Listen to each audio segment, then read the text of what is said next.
Welcome back to the shipyard. Today, we are going through another character creation for Star Trek Adventures. I wanted to highlight creating a character from scratch. When Nick and I did our live stream, we were kind of going over Nick's captain that he had already built. As he and I talked afterwards, there were some exceptions, some special circumstances that he put in his character that I just didn't know about going in. So rather than try to build something and make it fit, I'm going to build something from scratch and just say, okay, cool, let's go with this. So like all characters, we start with a 7 in each of our attributes. Those, of course, are control, fitness, presence, daring, insight, and reason. And we start with a 1 in each of our disciplines: command, con, security, engineering, science, and medicine. Today we're going to be building a human security officer. Probably a female. Not that the gender really matters. It has no bearing in this game. But something for namesake. Because we are going for human, we pick 3 attributes and increase them by 1. That's kind of annoying. But it gives us flexibility. So because I've got a security officer, I'm going to choose daring and fitness, and I'm going to go with control. I figure they've got to be someone who's in control, who's got a grasp on the situation. I could certainly go with presence. We'll work on that as well. Under traits, we do want to make sure that we mark ourselves as human. We gain a talent. We could be resolute. That would increase our stress by 3. That's a good thing. That doesn't mean we're more stressed out. That means we can take more stress. Or we could have a spirit of discovery. Being a security officer, resolute seems more up our alley. So I will go with that. And we'll be sure to mark 3 initial stress just to remind myself what that talent does later. So our next step is to choose the environment that we grew up. So because we are human, any of these are possible. So I'm just going to roll a die. And I get a 6. So that is another species world. That opens up some really interesting possibilities. And no, I didn't plan that. That is just part of it. So because we grew up on another species world, we're going to gain a value.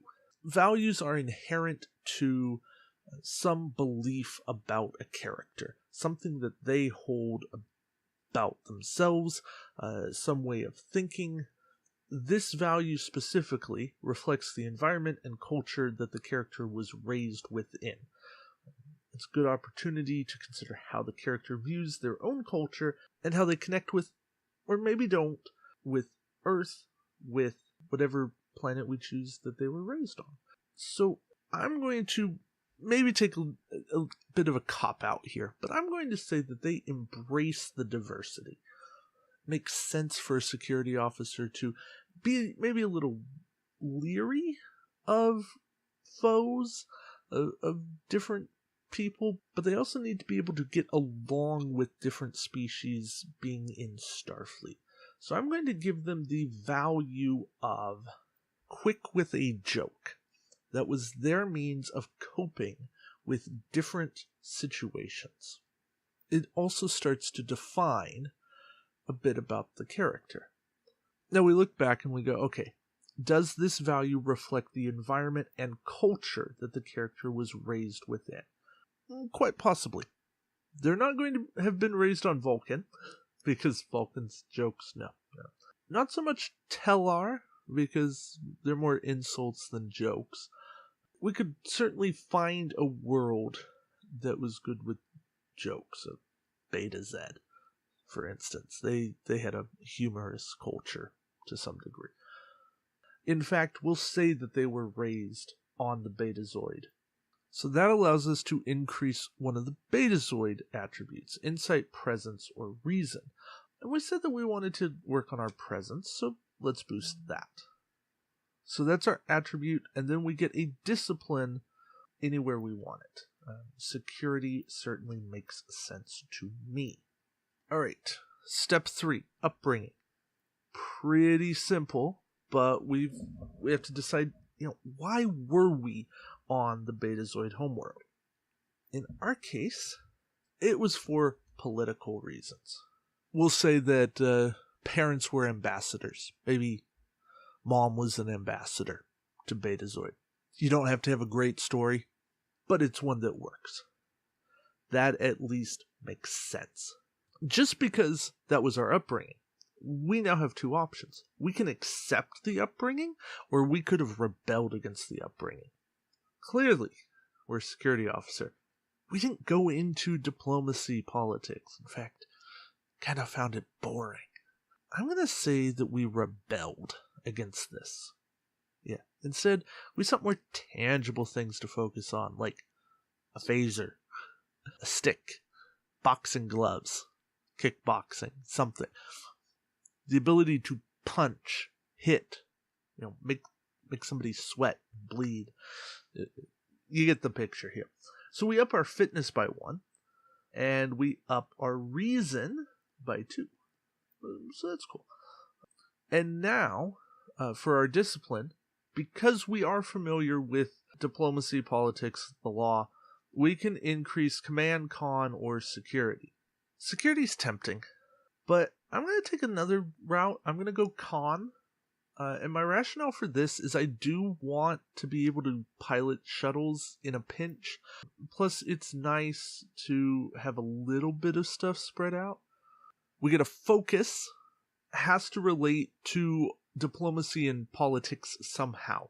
So, examples here: composure, debate, diplomacy, espionage, interrogation, law, philosophy, Starfleet protocol.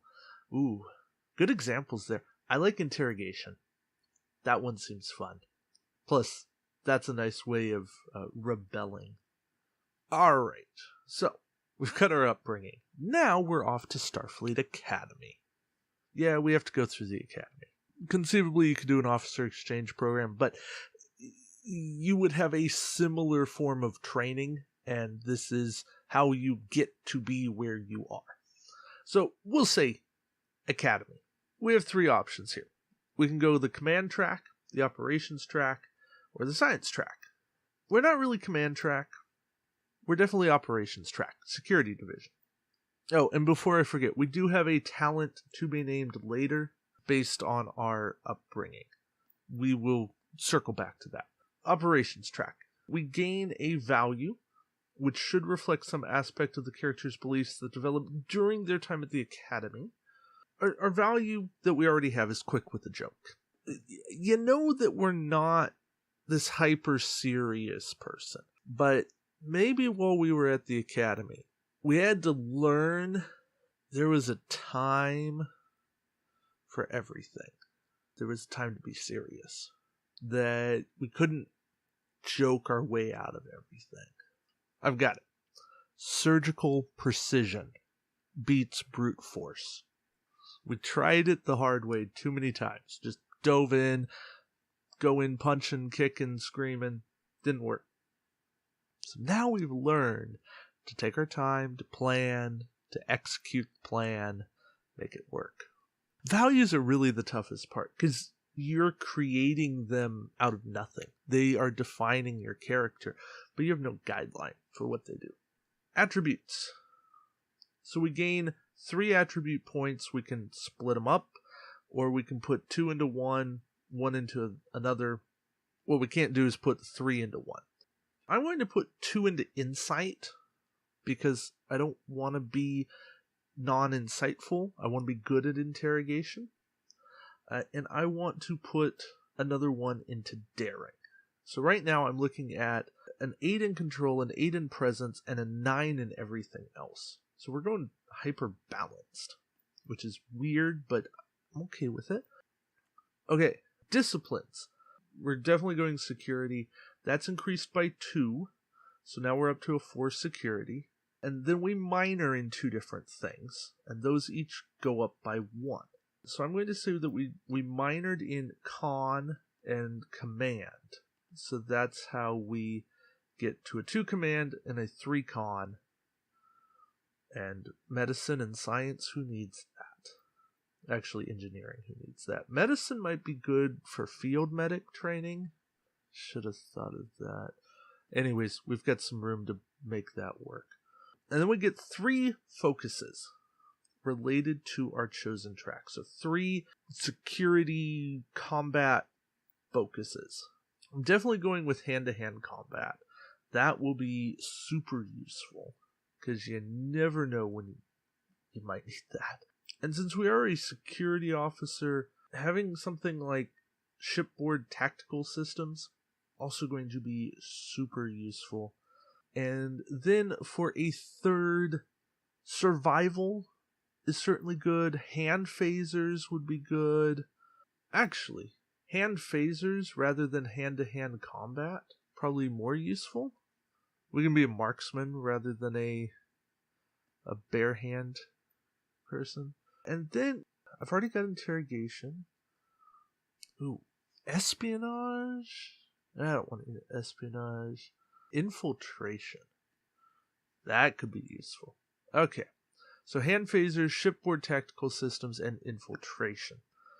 And then we get a talent based on our academy. Again, we're going to come back. We're going to do talents at the end because they're on this big list and I don't want to keep going back and forth.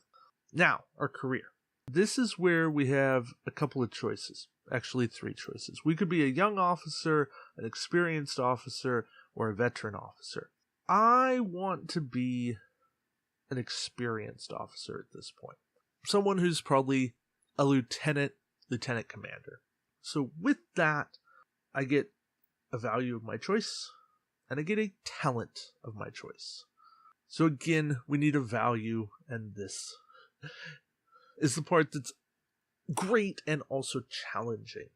I don't want to give something grandiose like Master Tactician. That would be something you'd use to describe Benjamin Sisko. So I'm going to throw a wrinkle in for my value. I'm going to say seeking approval.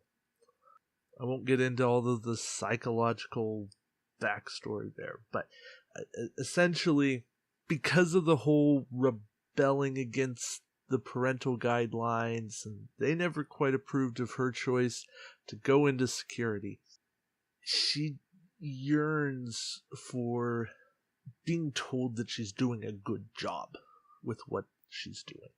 Even though she's a veteran officer, she's a lieutenant in Starfleet, she just doesn't get the approval she needs. Maybe it's not coming from the right people. That brings us to step 6, career events.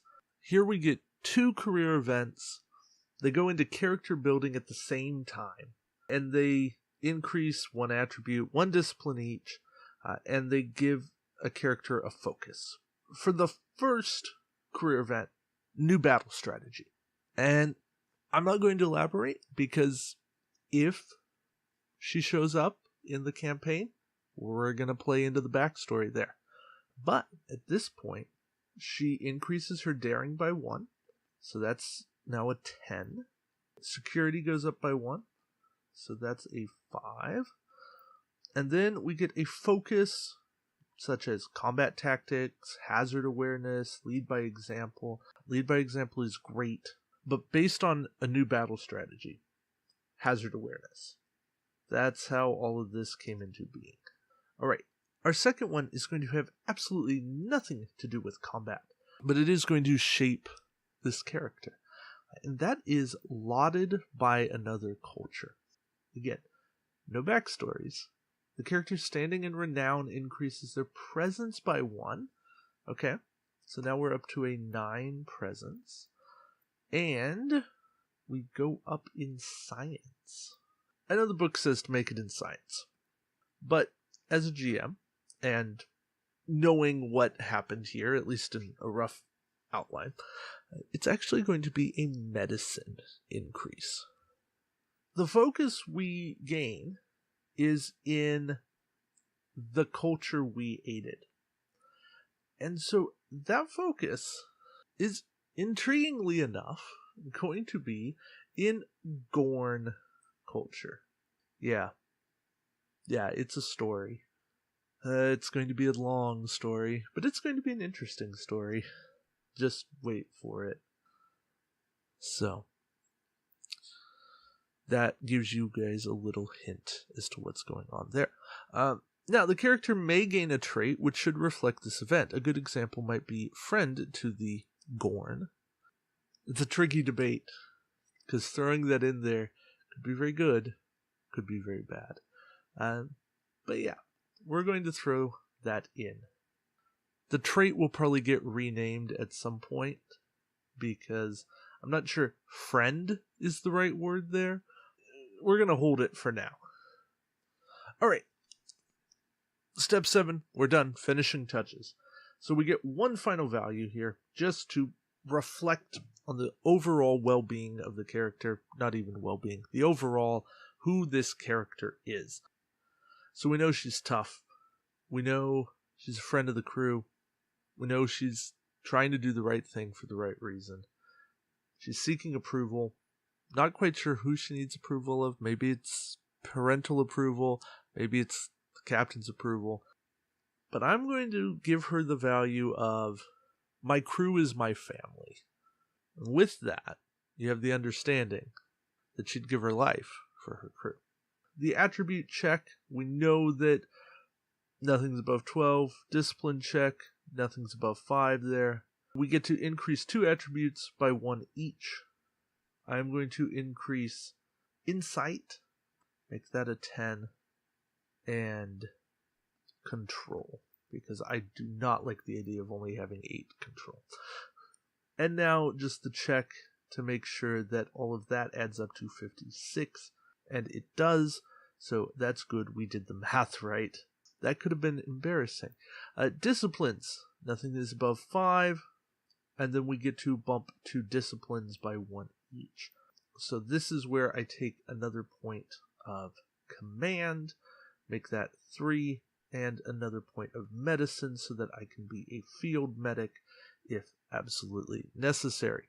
And then make sure that our disciplines add up to 16, and they do, so that's good. We did that math right. 4 values, 4 talents. We'll get to those talents here in a minute. And 6 focuses. Yes, we have 6 focuses. That much is good. All right. Stress. Stress is equal to fitness plus security. That is 14 plus the 3 from resolute. So we should have 17 stress. And we've got a cool damage bonus. We're really good in attacks. So now we're going to have to choose the character's name, age, decide on a rough description of the character's personality and appearance. Of course, we are a security officer, so we will be a lieutenant. Name, this is where we go to random name generator. So, after much name generating, we have the name Tess Denning. I think it's fitting of a security officer. Makes sense to me, at least. Now that we've got a name, and kind of a rough personality, appearance is less important at this point. Kind of use your imagination. We will go into talents. So for talents, we're going to at least start with security talents. We don't want everything to be in security, but that's at least a start. And actually, before we even get there, I see field medicine. And that's a medical talent, but it has no requirement. And that seems perfect for our academy talent. So we will use field medicine to fill that spot. Now, some security talents. And I see another good one here for security. Close protection. This requires security 4. But when you make a successful attack, you may spend 1 momentum to protect a single ally within close range. And that makes the next attack against them more difficult. that seems perfect for our experienced officer talent. So close protection. Now we need one for our upbringing. And that could be a security. It could be a diplomacy type talent. It could even be just kind of a normal idea, kind of like bold. But I have the right notion here. It blends security and political diplomacy, and that is constantly watching. When you attempt a task to detect danger or hidden enemies, it's a little easier. And that stems from Tess always being on alert, her parents being on alert. She was taught well. She was always taught to be constantly watching. Alright, so there's a couple of other standard things, weapons, tricorders, communicators, uniforms, stuff like that. But all of that's pretty standard. I'm not going to go into that much of it. Other things happen as you keep on playing the campaign. We'll dive into that more as we go. But that has been creation of a human security officer. So hopefully you've enjoyed seeing Tess Denning come to life. We're going to be doing a few more of these type of characters this week in preparation for our big character building live hangout on Friday. So if you like it, let me know. If you don't, well, let me know that too. So thank you all for watching, and until next time, we'll see you around the shipyard. Take care, guys.